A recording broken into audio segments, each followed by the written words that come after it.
តែសួរថាហេតុអីបានយើងត្រូវការមានបុគ្គលិកដែលមានសក្តានុពលមកធ្វើការជាមួយយើងគិតមើលបើនៅក្នុងអាជីវកម្មរបស់យើងមុខរបររបស់យើងរាល់ថ្ងៃក្រៅពីថ្លៃដើមនៃទំនិញរបស់យើងចំណាយប្រតិបត្តិការដែលធំជាងគេគឺជាចំណាយទៅលើប្រាក់បៀវត្សតែប្រាក់ខែរបស់បុគ្គលិកហ្នឹងគឺធំជាងគេដើម្បីឲ្យមុខរបររបស់យើងកំណត់យើងរកស៊ីយើងគ្រប់គ្រងយើងជាអ្នកគ្រប់គ្រងក៏ដោយយើងជាអ្នកអាជីវករជាពាណិជ្ជករសហគ្រិនក៏ដោយយើងកាន់ការងារមុខរបរយើងតែងតែចង់បានប្រាក់ចំណេញខ្ពស់ហើយក្បួនគណនេយ្យប្រាក់ចំណេញខ្ពស់ចំណូលដកចំណាយមែនទេហើយយើងឃើញប្រាក់ចំណេញតែតួលេខខ្ពស់គឺខ្ពស់ហើយប៉ុន្តែដើម្បីបានប្រាក់ចំណេញខ្ពស់វាតើយើងប្រឹងរកប្រាក់ចំណូលឲ្យបានច្រើនហើយទៅនឹងដែរក៏យើងត្រូវការមានការគ្រប់គ្រងប្រាក់ចំណាយហ្នឹងឲ្យមានប្រសិទ្ធភាពមិនមែនឲ្យវាតិចទេព្រោះតិចពេកគេឲ្យ cut cost គេថា cut cost កាត់ចំមកកន្លែងខ្លះដែលវាមានហានិភ័យវាធ្វើឲ្យបាត់បង់នៅគុណភាពសេវាកម្មឧទាហរណ៍ដូចពេទ្យអញ្ចឹងកាត់ cost ច្រើនពេកកាត់ថ្លៃដើមច្រើនពេកវាប៉ះពាល់ទៅដល់គុណភាពនៃការព្យាបាលដែរអញ្ចឹងអ្វីដែលសំខាន់យើងមិនមែនការកាត់នៅប្រាក់ចំណាយទេប៉ុន្តែយើងព្យាយាមគ្រប់គ្រងថ្លៃដើមគ្រប់គ្រងការចំណាយរបស់យើងឲ្យមានប្រសិទ្ធភាពចាអញ្ចឹងការគ្រប់គ្រងថ្លៃដើមមានការគ្រប់គ្រងជាពិសេសទៅលើការចំណាយទៅលើប្រាក់បៀវត្សរបស់បុគ្គលិកយើងត្រូវដឹងថាតើបុគ្គលិកដែលគាត់អនុវត្តការងារសប្តាហ៍នេះនៅកន្លែងយើងហ្នឹងតើធ្វើម៉េចដើម្បីឲ្យគាត់ហ្នឹងអាចចូលរួមនៅក្នុងការបង្កើនប្រាក់ចំណេញបានមានន័យថាម្នាក់ហ្នឹងគាត់មកតើគាត់បំពេញការងារបានយ៉ាងខ្លះគេសមិទ្ធផលការងារអញ្ចឹងគាត់ត្រូវមានសមិទ្ធផលការងារខ្ពស់ដែលគេហៅថាមានផលិតភាពខ្ពស់នឹងឯងហើយថាតើធ្វើម៉េចដើម្បីឲ្យយើងបុគ្គលិករបស់យើងហ្នឹងវាមានផលិតភាពខ្ពស់ព្រោះកាលណាមានផលិតភាពខ្ពស់បុគ្គលិកគ្រប់គ្នាមានផលិតភាពខ្ពស់ high productivity ណាវានាំឲ្យយើងហ្នឹងកាត់ចំណាយអូតូម៉ាទិកទេពីព្រោះបុគ្គលិកឧបមាបុគ្គលិកម្នាក់ធ្លាប់បានឲ្យយើងធ្វើការងារ workshop ដៃចុះក្នុង1ម៉ោង workshop បាន100ប៉ុន្តែបើកើនពី1ម៉ោង workshop បាន120គឺយើងបានកាត់បន្ថយការចំណាយហ្នឹងបាន20%ក៏ដោយគ្រាន់តែការតម្លៃគេ increase productivity អញ្ចឹងការដែលយើងអាចបង្កើនផលិតភាពបានលុះត្រាតែបុគ្គលិកហ្នឹងជាបុគ្គលិកមានសមត្ថភាពបុគ្គលិកដែលមានគុណវុឌ្ឍដែលអាចយកមកអនុវត្តការងារបានជាកន្លែងនេះពាក្យថាគុណវុឌ្ឍនេះមួយបានគាត់មានចំណេះដឹងនិងជំនាញដែលអាចមកអនុវត្តការងារនៅកន្លែងការងាររបស់យើងចាហើយបន្តមកទៀតទើបគាត់អាចអនុវត្តការងារបានលុះត្រាតែយើងហ្នឹងមានបរិយាកាសការងារមួយដែលអាចឲ្យគាត់អនុវត្តការងារបានអញ្ចឹងបើសិនជាក្នុងអាជីវកម្មរបស់យើងនៅកន្លែងការងាររបស់យើងតែយើងអត់បានរៀបចំនៅប្រព័ន្ធគ្រប់គ្រងសមត្ថកម្មការងារឲ្យបានត្រឹមត្រូវទេគាត់ក៏មិនអាចនឹងបង្ហាញស្នាដៃរបស់គាត់ឬក៏ចូលរួមនៅក្នុងការកាត់បន្ថយប្រាក់ចំណាយដោយការបង្កើនផលិតភាពការងារបានដែរចាអញ្ចឹងនៅពេលដែលយើងនិយាយរឿងថាដើម្បីឲ្យខ្លួនគាត់អាចបង្កើនផលិតភាពការងារបានគាត់ត្រូវមានសក្តានុពលគាត់ត្រូវមានគុណវុឌ្ឍិចំណេះដឹងជំនាញមកធ្វើការហើយគាត់ត្រូវជាមនុស្សមានសក្តានុពលទៀតហេតុអីត្រូវមានគុណវុឌ្ឍិហេតុអីត្រូវការមានសក្តានុពលចាអ្នកខ្លះមានគុណវុឌ្ឍិពេញខ្លួនចាមានចំណេះដឹងមានជំនាញចំណេះពេញខ្លួនប៉ុន្តែអត់សក្តានុពលទេអញ្ចឹងយោងទៅតាម talent matrix បានន័យថា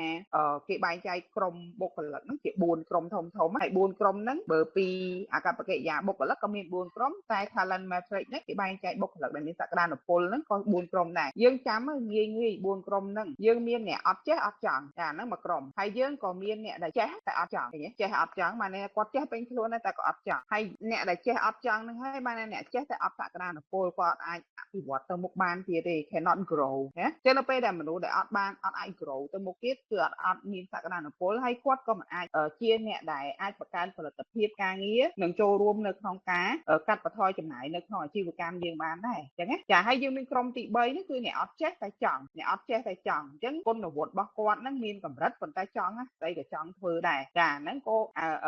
ក្រុមទី3នេះគឺអាចជាបុគ្គលិកដែលមានសក្តានុពលប៉ុន្តែយើងត្រូវចំណាយពេលបន្ថែមដើម្បីនឹងបដោះបដាលនឹងចាក់ដោះខាត់គាត់ណាបដោះបដាលដោះខាត់អភិវឌ្ឍគាត់ហ្នឹងឲ្យខ្លាយទៅជាបុគ្គលិកដែលមានសក្តានុពលពិតប្រាកដហ្នឹងចូលក្រុមទី4ហ្នឹងគេហៅបុគ្គលិកដែលចេះហើយចង់ទៀតឃើញទេអញ្ចឹងដើម្បីឲ្យបានបុគ្គលិកដែលមានសក្តានុពលហ្នឹងមិនមែនចេះតែមានគ្រប់គ្នាទេតាមស្ថិតិហ្នឹងគឺ28ខ្ញុំជឿថាទាំងអស់គ្នាធ្លាប់ដឹងហើយធ្លាប់ឮពាក្យថា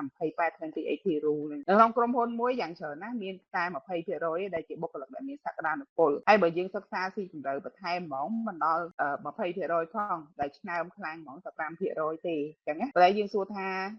ធ្វើម៉េចដើម្បីឲ្យបង្កើនចំនួននឹងបានតើតើក្រុមហ៊ុនយើងមានប្រព័ន្ធគ្រប់គ្រងសមត្ថកម្មការងារឲ្យបានត្រឹមត្រូវច្បាស់លាស់ទើបអាចជំរុញគ្រប់គ្នាដើរទៅមុខបានន័យថាជំរុញគ្រប់គ្នាហ្នឹងឲ្យវាចាកចេញពីគ្រប់អត់ចេះអត់ចង់ចេះអត់ចង់អត់ចេះអត់ចង់ហ្នឹងឲ្យនាំគ្នាអាចទៅដល់ចេះហើយចង់គ្រប់គ្នាដោយសារតែអត់មានធូលជំរុញហ្នឹងហើយធ្វើឲ្យមនុស្សរៀងធ្លាក់ដៃឬក៏យើងហៅថានៅក្នុង comfort zone ហើយមនុស្សតែនៅក្នុង comfort zone ហើយអត់មានអីអភិវឌ្ឍបានទេអញ្ចឹងណាអញ្ចឹងយើងចង់ឲ្យផលិតភាពខ្ពស់យើងអាចវាស់វែងនៅផលិតភាពខ្ពស់នឹងបានដូចនេះដល់អញ្ចឹងយើងនិយាយពាក្យវាស់វែងតែនិយាយពាក្យវាស់វែងយើងយកអីមកវាស់យើងមានតែយកសូចនាករវាស់វែងការងារហ្នឹងយកមកវាស់ហើយទើបយើងដឹងថាបុគ្គលិកម្នាក់ហ្នឹងគាត់អាចផលិតភាពខ្ពស់ប៉ុន្មានហើយកម្រិតនៃផលិតភាពខ្ពស់របស់យើងក្រុមហ៊ុនឬក៏អាជីវកម្មយើងចង់បានហ្នឹងតើកម្រិតប៉ុន្មានដែលហៅថាកម្រិតផលិតភាពខ្ពស់ពួកពាក្យនិយាយថាផលិតភាពខ្ពស់ស្រួលប៉ុន្តែសួរថា benchmark នៃទិន្នន័យយើងចង់បានបុគ្គលិកម្នាក់ហ្នឹងមានផលិតភាពខ្ពស់ក្នុងកម្រិតណាតួលេខណាមួយប្រមាណភាគរយអាហ្នឹងជារឿងមួយដែលយើងខាងអង្គភាពខាងស្ថាប័នយើងខ្លួនឯងយើងត្រូវតែកំណត់វាចេញមកហើយផលិតភាពនឹងឯងគឺវាផ្សារភ្ជាប់យ៉ាងសំខាន់ហ្មងសកម្មភាពបុគ្គលិកទៅជាមួយនឹងoutput របស់ក្រុមហ៊ុនគឺរកចំណូលបានបំចាហើយទាញត្រឡប់មកវិញបានចង់ក្រោយ outcome យើងគឺក្រុមហ៊ុនមានប្រាក់ចំណេញយងទេអញ្ចឹងនៅពេលដែលយើងចង់បានផលិតភាពខ្ពស់យើងចង់បានបុគ្គលិកដែលមានសក្តានុពលធ្វើការបានច្រើនតើឲ្យយើងនឹងមានអីច្បាស់លាស់ដែលយើងហៅថាអាភាពច្បាស់លាស់នៃការវាស់វែងផលិតភាពនឹងឯងយើងហៅថា KPI Key Performance Indicator ហើយ Key Performance Indicator និយមន័យងាយហ្មងគឺជារាល់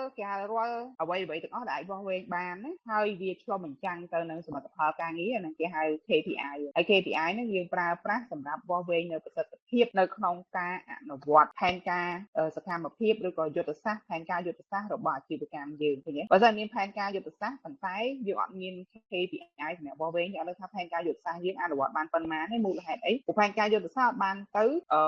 វាស់វែងនៅចំនួនបរិមាណផលិតភាពរបស់បុគ្គលិកម្នាក់ទេហើយក្នុងគណៈពេលដែលជារៀងរាល់ថ្ងៃរៀងរាល់នាទីនៃម៉ោងធ្វើការរបស់អាជីវកម្មយើងរបស់ក្រុមហ៊ុនយើងហ្នឹងគឺម្នាក់ហ្នឹងគឺមានចលនាសកម្មភាពអនុវត្តការងារ generate គេហៅ generate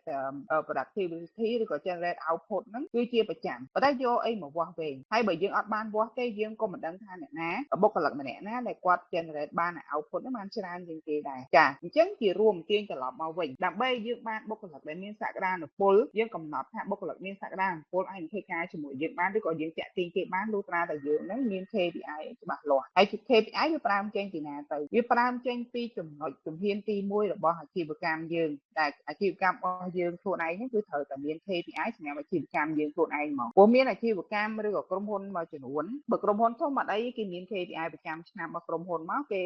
cascading down ណាការរកតម្លាក់ KPI ហ្នឹងតាមផ្នែកនីមួយៗតាមបុគ្គលិកម្នាក់ៗបានតែដែលឡែកគឺអាជីវកម្មខ្នាតតូចនិងមធ្យមឬក៏អាជីវកម្មខ្នាតតូចហ្មងដែលគាត់មិនទាន់មាន KPI ហ្នឹងជួនកាលគាត់អាចយល់ច្រឡំថាការដាក់ KPI ដាក់ឲ្យតែបុគ្គលិកទេតែជាក់ស្ដែង KPI ឲ្យតែបុគ្គលិកវាមិនមាន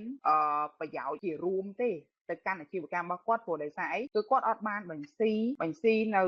សកម្មភាពការងាររបស់បុគ្គលិកទៅជាមួយនឹងការរំពឹងទុកឬក៏ objective របស់អាជីវកម្មរបស់គាត់ទេអញ្ចឹងជាចំណុចចាប់ផ្ដើមអាជីវកម្មមួយហ្នឹងគឺគាត់ត្រូវតែមាន KPI សម្រាប់អាជីវកម្មរបស់គាត់ឬក៏ក្រុមហ៊ុនហ្នឹងគឺត្រូវមាន KPI សម្រាប់គាត់ខ្លួនឯងហ្មងបន្ទាប់មកទៀតទើបយើងអាចបែងចែក KPI ហ្នឹងទៅកាន់ផ្នែកនីមួយយុទ្ធសាស្ត្រនីមួយដែលជាសសរស្តម្ភរបស់អាជីវកម្មមួយហ្នឹងចាហើយបន្តមកទៀតបានយើងអាចបែងចែកតទៅឲ្យបុគ្គលិកម្នាក់ធ្វើដូច្នេះហើយទើបធ្វើឲ្យសកម្មភាពការងារសកម្មភាពអនុវត្តការងាររបស់បុគ្គលិកយើងទាំងអស់ហ្នឹងវាគេថាដើរទៅវាស៊ីសង្វាក់គ្នាដូចក្នុងម៉ាស៊ីនឡានអញ្ចឹងចាបានឡានរបស់យើងហ្នឹងវាអាចទៅមុខចុះបើសិនជាយើងធ្វើ KPI ដាច់ដライទេយើងនៅតែពិបាកនៅក្នុងការរកឲ្យមានផលិតភាពពោះជារួមមួយសម្រាប់យើងបង្ហាញនៅក្នុងអាជីវកម្មយើងនៅក្នុងក្រុមហ៊ុនយើងណាហើយលើពីនេះទៀតក៏យើងមិនមានជាកត្តាតាក់ទាញអីទៅកាន់បុគ្គលិកដែលមានសក្តានុពលដែរអញ្ចឹងវាថាបុគ្គលិកដែលមានសក្តានុពលបាន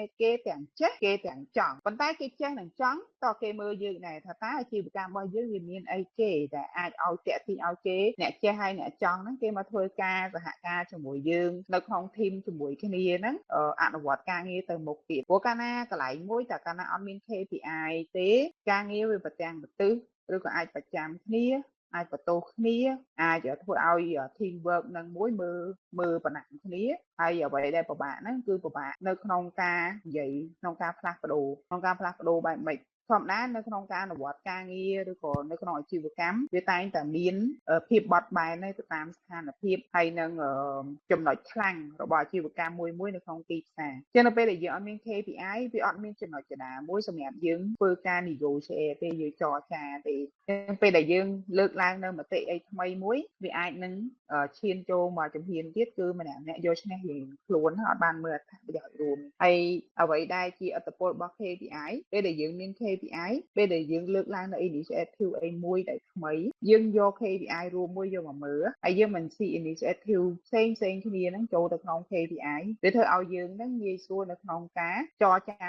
ទៅវិញទៅមកចរចាជាមួយក្រុមការងាររបស់យើងហ្នឹងឲ្យសហការការងារអញ្ចឹងជារួមគឺយើងអាចទាញយកនៅផលិតភាពខ្ពស់សម្រាប់ខ្លួនឯងសម្រាប់បុគ្គលិកខ្លួនឯងម្នាក់ហើយនឹងផលិតភាពខ្ពស់សម្រាប់ក្រុមហើយជារួមគឺក្រុមហ៊ុនរបស់យើងហ្នឹងគឺមានផលិតភាពខ្ពស់អញ្ចឹងបើសិនជាអត់មាន KPI ទេបុគ្គលិកដែលគាត់ប្រកែមានសក្តានុពលក៏គាត់មិនហ៊ានមកធ្វើការជាមួយយើងណាព្រោះគ្នាខ្លាចគេហៅអីគេបាត់គេឈ្មោះដោយសារយើងអញ្ចឹង KPI សំខាន់សម្រាប់យើងតាក់ទាញបុគ្គលិកហើយបើភាពតាក់ទាញបុគ្គលិកនេះបើនៅទីនេះបើយើងមាន HR ច្រើនអ្នកយើងដឹងដើម្បីតាក់ទាញបុគ្គលិកបានតើក្រុមហ៊ុនរបស់យើងអាជីវកម្មរបស់យើងមាន employer branding employer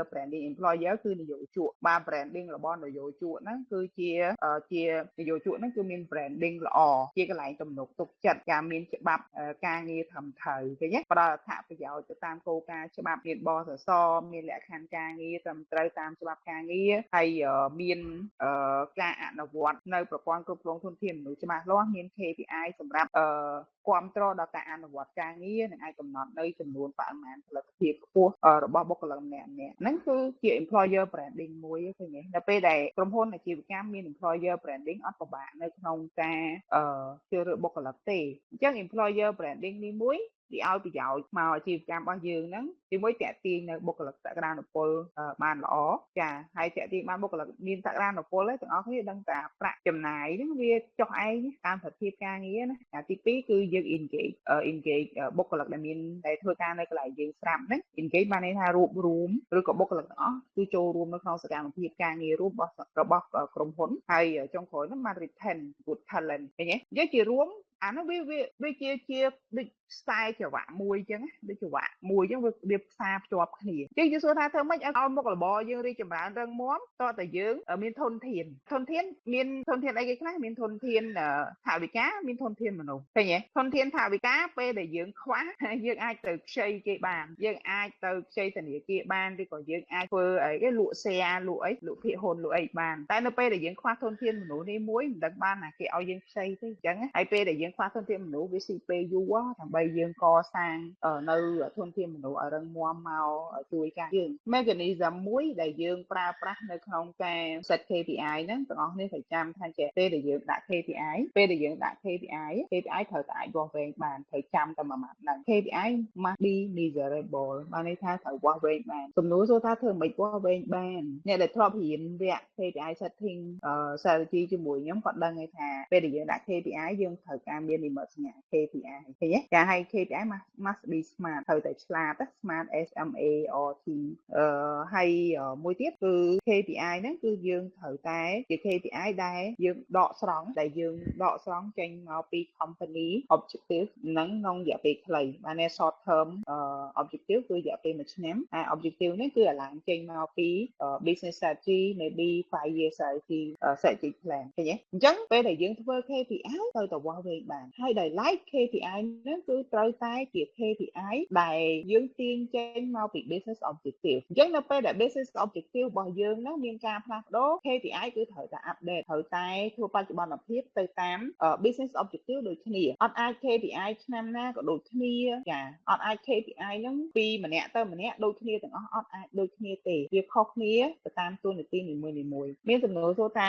KPI ហ្នឹងហើយនឹង JD ហ្នឹងវាខុសគ្នាអត់ពីរហ្នឹងខុសគ្នាពីរហ្នឹងអត់ដូចគ្នាទេប៉ុន្តែ តែពីរហ្នឹងគឺជាដៃគូដែលយើងត្រូវដើរទៅជាមួយគ្នាពីព្រោះ KPI គឺជាភាពច្បាស់លាស់ដែលអាចវាស់វែងបានប៉ុន្តែ JD គឺជាសកម្មភាពដែលការងារដែលគាត់ត្រូវអនុវត្តដើម្បីគាត់ achieve KPI ហើយ achievement របស់គាត់ហ្នឹងគឺ reflect ទៅតាមលទ្ធផលរបស់ KPI ហើយដែលបូកបញ្ចូលគ្នាទៅគឺបានរួមបញ្ចូលឲ្យខ្លាយទៅជា meet objective ចា meet objective of the business អញ្ចឹងមួយទៀតដែលខ្ញុំចង់ update ជូនទាំងអស់គ្នាបន្តិចថាពេលដែលយើង set KPI យើងធ្វើតែ KPI មួយមុខវាអត់ទាន់គ្រប់គ្រាន់ទេប៉ុន្តែ KPI ហ្នឹងវាត្រូវដាក់ចូលទៅក្នុង framework មួយចូលទៅក្នុងទម្រង់មួយដែលយើងអនុលោមតាមទម្រង់ balance scorecard ចាទាំងអស់គ្នាអាចកត់ទៅហើយទាំងអស់គ្នាអាច search មើលថា balance scorecard ជាអីហើយបើទាំងអស់គ្នាគិតថាចង់ស៊ីជម្រៅបន្ថែមទាំងអស់គ្នាអាចចុះឈ្មោះសិក្សានៅក្នុងវគ្គ KPI setting ដែលមានរយៈពេល2ថ្ងៃហ្នឹងអានេះយើងដឹងថា balance scorecard ជាអីអញ្ចឹង KPI ដែលយើងធ្វើតាម balance scorecard គឺជា KPI មួយដែលគាត់នឹងទៅវាស់វែងនៅក្នុង4ជ្រុងធំនៃអាជីវកម្មរបស់យើង4ជ្រុងទៀតចាមិញហ្នឹងបុគ្គលិកមាន4ក្រុមឥឡូវវាស់វែងនៅអាជីវកម្ម4ជ្រុងទៀតចាអញ្ចឹងនៅក្នុងអាជីវកម្មមួយយើងអាចវាស់វែងតែកត្តាហិរញ្ញវត្ថុទេប៉ុន្តែដើម្បីអាជីវកម្មនឹងរឹងមាំដើម្បីបុគ្គលិកអនុវត្តការងារបានពេញបរិបូរណ៍បានលុះត្រាតែ KPI ហ្នឹងវាស់ទាំងកត្តាហិរញ្ញវត្ថុវាស់ទាំងកត្តាអតិថិជនចាព្រោះអតិថិជនហ្នឹងជាអ្នកផ្ដល់ឲ្យកត្តាហិរញ្ញវត្ថុរបស់គាត់រឹងមាំវាស់ទាំងកត្តាប្រតិបត្តិការផ្ទៃក្នុងចាបើសិនជាកត្តាប្រតិបត្តិការផ្ទៃក្នុងរបស់គាត់អត់រលូនអត់ល្អប្រសើរអត់មានភាពជឿជាក់ទេអតិថិជនគេអត់មកទេអញ្ចឹងណាហើយមួយទៀតហ្នឹងគឺវាស់ទាំងកត្តាសមត្ថភាពរបស់បុគ្គលិកឃើញទេអញ្ចឹងនៅក្នុង balance scorecard គឺគេវាស់ពេញលេញហ្មង KPI គឺត្រូវវាស់ចាប់តាំងពីការអភិវឌ្ឍសមត្ថភាពរបស់ក្រុមហ៊ុនរបស់បុគ្គលិកការអភិវឌ្ឍសមត្ថភាពរបស់ក្រុមហ៊ុនខ្លួនឯងថែមទៀតពីព្រោះបើសិនជាយើងអត់មានការវាស់វែងវាអត់មានភាពរីកចម្រើនទេជឿអញ្ចឹងទៅចាអញ្ចឹងហើយបានដើម្បីឲ្យយើងបានទទួលបានប្រាក់ចំណេញឬក៏កត្តាហិរញ្ញវត្ថុរឹងមាំសម្រាប់អាជីវកម្មយើងវាផ្ដើមចេញពីសួរថាអ្នកណាគេជាអ្នកដែលមករកលុយហ្នឹងអ្នកណាគេជាអ្នកធ្វើឲ្យអាជីវកម្មហ្នឹងទទួលបានកម្រិតហិរញ្ញវត្ថុមួយក្នុងកម្រិតអតិបរមាឬក៏ដោយការរំពឹងទុកនៃអាជីវកម្មរបស់យើងលុះត្រាតែបុគ្គលិកហ្នឹងមានសមត្ថភាពធ្វើម៉េចបុគ្គលិកមានសមត្ថភាពវាត្រូវការវាស់វែងបានឃើញទេគឺវាត្រូវការឲ្យយើងហ្នឹងមានការវាស់វែងបុគ្គលិកដែលកម្មវិធីប្រប្រាបុគ្គលិកឬក៏ម៉ោងប្រប្រាបុគ្គលិកជាទូទៅក្រុមហ៊ុន global មានមកការពី ANZ មុនជាត្រាស់នេះ ANZ បើកាលណា performance ល្អមិនក៏ដោយបើសិនជាអត់គ្រប់មួយឆ្នាំអត់គ្រប់ credit សិក្សាការសិក្សា self study របស់គាត់ព្រោះគាត់មាន online learning យូរហើយនៅក្នុងគេហៅ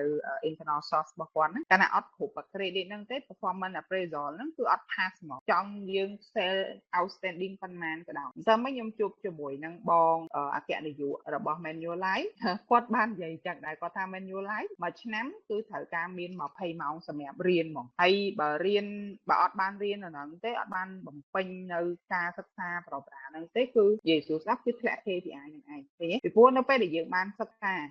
វាបានបន្ថែមនៅគុណវុឌ្ឍិរបស់យើង competency របស់យើងឃើញទេអញ្ចឹងវាបកទៅអាចចំណុចចាប់ផ្ដើមដែលខ្ញុំបានចែករំលែកជូនហ្នឹងណាដើម្បីបុគ្គលិកជាបុគ្គលិកមានសក្តានុពលតើបុគ្គលិកហ្នឹងមានគុណវុឌ្ឍិខ្ពស់ឃើញទេអញ្ចឹងធ្វើម៉េចបានមានបុគ្គលិកនៅតែមានបន្តមានគុណវុឌ្ឍិខ្ពស់យើងត្រូវការមានការវាស់រយៈពេលនៃការសិក្សាមុខវិជ្ជានៃការសិក្សារបស់គាត់ដើម្បីគាត់បំពេញគុណវុឌ្ឍិរបស់គាត់ឲ្យពេញលេញជានិច្ចបន្តដោះខាត់និងអភិវឌ្ឍចំណេះដឹងនិងជំនាញរបស់ខ្លួនឯងជានិច្ចងាកមកមួយទៀតមិនត្រឹមតែបុគ្គលិកទេរៀនប៉ុន្តែក្រុមហ៊ុនអាជីវកម្មដែលជាស្ថាប័នហ្នឹងក៏គាត់ត្រូវបន្តអភិវឌ្ឍខ្លួនឯងដែរការ research and development ណា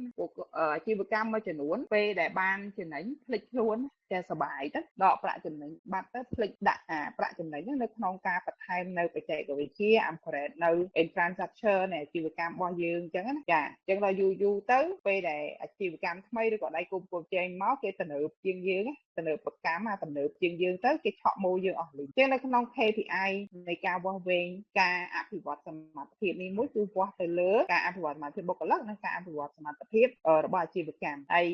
ខ្ញុំនិយាយនេះគឺនិយាយត្រឡប់ក្រោយឡើងវិញដល់ពេលអាទី3វិញវាស់វែងទៅលើកត្តាប្រតិបត្តិការនេះខ្ញុំចង់ដឹងថាតើអាជីវកម្មហ្នឹងមានភាពរឹងមាំនៅក្នុងផ្ទៃក្នុងដែរឬទេចាបានន័យថាមាន SOP ដើម្បីអនុវត្តការងារ SOP ហ្នឹងមានការអនុវត្តតាមទេហើយជឿទៅបើយើងអត់មាន SOP ក្នុងការអនុវត្តតាមទេណាបុគ្គលិក5នាក់អនុវត្តខុសគ្នាទាំង5នាក់ចាហើយតាំងសេវាកម្មគុណភាពសេវាកម្មស្តង់ដារផ្សេងគ្នាលក់អីវ៉ាន់ក៏ស្តង់ដារផ្សេងគ្នាដែរអញ្ចឹងនៅពេលដែលយើងមាន SOP មួយមុខអត់ទាន់គ្រប់គ្រាន់ទេគេចង់ដឹងថាតើបុគ្គលិកទាំងអស់ហ្នឹងបានអនុវត្តតាម SOP ទៅអ្វីដែលបាន ចែងអត់លុះតាអនុវត្តតាមទៅឲ្យទៅហុចផលថាក្រុមហ៊ុនរបស់យើងអាជីវកម្មរបស់យើងសេវាកម្មរបស់យើងដែលយើងផ្ដល់ជូនដល់អតិថិជនហ្នឹងវាស្ថិតនៅក្នុងកម្រិតស្តង់ដារមួយដែលអាចប្រកួតប្រជែងទៅលើទីផ្សារបានចាហើយងាកទៅចំណុចទី2កតាអតិថិជនពេលដែលយើងមានស្តង់ដារអនុវត្តការងារច្បាស់លាស់អតិថិជនគាត់មកគាត់ណែនាំតគ្នាទៅចំនួនអតិថិជនក៏មកតាក់ទងនឹងកតាពេញចិត្តរបស់អតិថិជន customer satisfaction ហ្នឹងក៏គេសប្បាយចិត្តនឹងយើងហើយតែអតិថិជនសប្បាយចិត្តគាត់មករកយើងនិយាយសួរស្ដាប់ទៅឆ្ងាយប៉ុន្មានក៏គាត់តាមយើងដែរអញ្ចឹងយើងអាច increase នៅគេហៅ value added របស់ជីវកម្មរបស់យើង value added នៃ product នៃ service របស់យើងបានចុងក្រោយអបខុសនៅពេលដែលយើងមានអតិថិជនច្រើនគ្រប់គ្រងយើងធ្វើការបានល្អតែរ៉ាញ់របស់យើងរឹងមាំបើនិយាយសួរស្ដាប់បាច់ប្រឹងអាលុយហ្នឹងមកឯងបើយើងប្រឹងខាងក្រោម3ហ្នឹងបានយ៉ាងល្អអញ្ចឹងណាចាអញ្ចឹងពេលដែលយើងដាក់ KPI ពីខ្ញុំទៅខ្ញុំលើកទឹកចិត្តថាយើងដាក់ KPI ដោយបញ្ចូល KPI ចូលទៅក្នុង4ប្រអប់ហ្នឹងយើងដាក់តែ1 1 2 2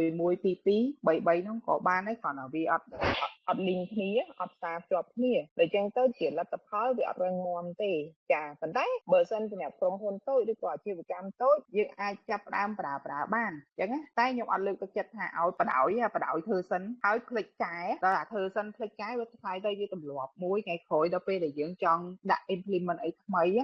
ពិបាកណាស់យើងទាំងអស់គ្នាក៏ទូស្គាល់ដែរតែស្អីដែលធ្វើដដែលហើយចាប់តែយើងទៅផ្លាស់ប្ដូរគឺវាមិនងាយស្រួលទេអញ្ចឹងជារួមស្របសេចក្តីទៅខ្ញុំណែនាំថាបើសិនជាយើងដាក់ KPI យើងត្រូវតែដាក់ KPI ដោយមានភាពពេញលេញមានលក្ខណៈពេញលេញគឺ KPI ដែលអនុលោមទៅតាម balance scorecard ដែលមានថា4 four perspective ណាចា4កត្តាធំហ្នឹងឯងហើយ KPI ត្រូវតែស្មាត KPI ត្រូវតែអាចបោះវែងបានចាហើយ KPI ត្រូវតែជា KPI ដែលអាចជំរុញទៅដល់អភិវឌ្ឍទៅដល់ការអភិវឌ្ឍសមត្ថភាពរបស់បុគ្គលិកជាដាច់ខាតហើយនៅពេលដែលបុគ្គលិកគាត់មានសមត្ថភាពមានគុណវុឌ្ឍពេញលេញគាត់ប្រកបណាស់អាចនឹងអនុវត្តការងារបង្កើនផលិតភាពការងារឲ្យយើងចាហើយជំរុញឲ្យក្រុមហ៊ុនរបស់យើងអាជីវកម្មរបស់យើងផលិតផលរបស់យើងនឹងឈានមុខទេនៅលើទីផ្សារហើយអញ្ចឹងក្រុមហ៊ុនយើងប្រកបជាអាចឈ្នះគេហើយអញ្ចឹងណាចាហើយពេលដែលយើងមាន KPI បុគ្គលិកមានសមត្ថភាពក៏ច្រើនហើយបុគ្គលិកមានសមត្ថភាពតាក់ទាញគ្នាទៅវិញទៅមកចាឡអស់តែខ្លះទីបានអ្នកដែលមានសមត្ថភាពមកធ្វើការជាមួយយើងអញ្ចឹងប្រកបទៅយើងខ្លាយទៅជាកន្លែងមួយដែលបុគ្គលិកមានសក្តានុពលក៏ចង់ធ្វើការជាមួយយើងអញ្ចឹងយើងអាចឆ្ងល់ហេតុអីមកក្រុមហ៊ុនដែល international ការពួក global ឬក៏ international ភាគច្រើនគេចង់ធ្វើការជាមួយទោះបីដាក់ពាក្យនៅខ្លះដាក់ពី3ដងក៏ខំប្រឹងទៅដោយសារគេ believe គេថាគេជឿថាគេទៅធ្វើការនៅហ្នឹងរយៈពេលណាមួយគឺគេនឹងអាចคลายខ្លួនអភិវឌ្ឍខ្លួនឯងហ្នឹងទៅក្នុងកម្រិតថ្នាក់ដឹកនាំឬក៏ចេញមកទៅគាត់មានទទួលបានប្រាក់កម្រៃល្អប្រសើរជាងហ្នឹងឬក៏អាចមានជំនាញមួយដែលអាចយកមកបើកអាជីវកម្មខ្លួនឯងបានណា